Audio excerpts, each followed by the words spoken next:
दोस्तों, मैं हूं अमित सेठी और आप देख रहे हैं हमारा व्लॉग तंदूरी एक्सप्रेस।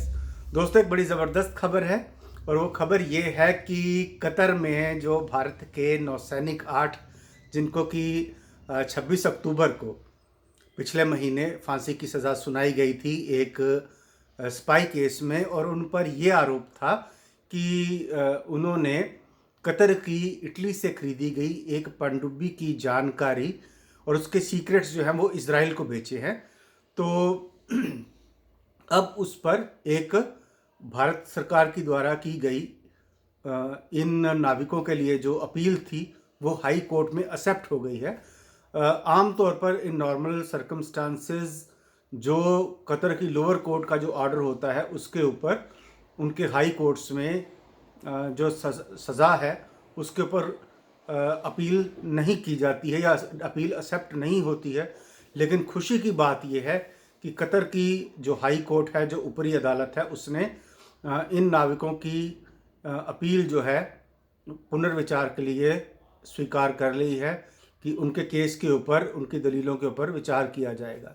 दोस्तों, जैसा कि आप जानते हैं कि इस केस के बारे में भारत सरकार को बिल्कुल जानकारी नहीं दी गई थी। एक पर्दे के पीछे ये सारा केस का ट्रायल चला और कोई सबूत नहीं दिए गए, कोई केस के बारे में किसी को भी कुछ भी नहीं बताया गया था। तो भारत सरकार ने इसी चीज़ को लेकर कतर के जो ऊपरी अदालत है वहाँ पर गई।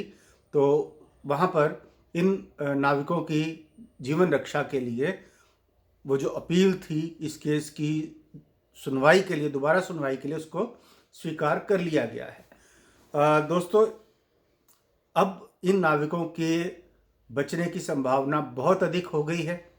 उसकी दो वजह है। एक तो कि प्रधानमंत्री मोदी का जो कतर के जो प्रधान हैं, जो उनके शेख हैं, उनके साथ एक बड़ा पर्सनल, एक व्यक्तिगत रिलेशनशिप है। तो एक तो उसकी वजह से, और दूसरा क्योंकि इसके अंदर भारत सरकार ने कतरी गवर्नमेंट को कहा है कि उनको वो सबूत और केस के बारे में पूरी जानकारी दी जाए। तो ऐसा लगता है कि भारत सरकार इनको बचाने में कामयाब हो जाएगी। और एक और बड़ी बात है कि 18 दिसंबर को कतर में उनका स्थापना दिवस है। तो उस दिन कतर का जो शेख है, जो उनके अमीर हैं, उनको ये अधिकार है कि वो किसी भी सज़ा याफ्ता मुजरिम को या सज़ा याफ्ता लोगों को रिहा कर सकते हैं। तो उम्मीद है कि प्रधानमंत्री मोदी का जो व्यक्तिगत संबंध है उनकी वजह से, और क्योंकि जो कतर की जो बड़ी अदालत है उसने क्योंकि इस केस को एक्सेप्ट कर लिया है, और जो 15 दिन के अंदर अंदर जो फांसी देने का जो प्रावधान था वो आज की डेट में, आज 9 तारीख को वो टाइम बीत चुका है।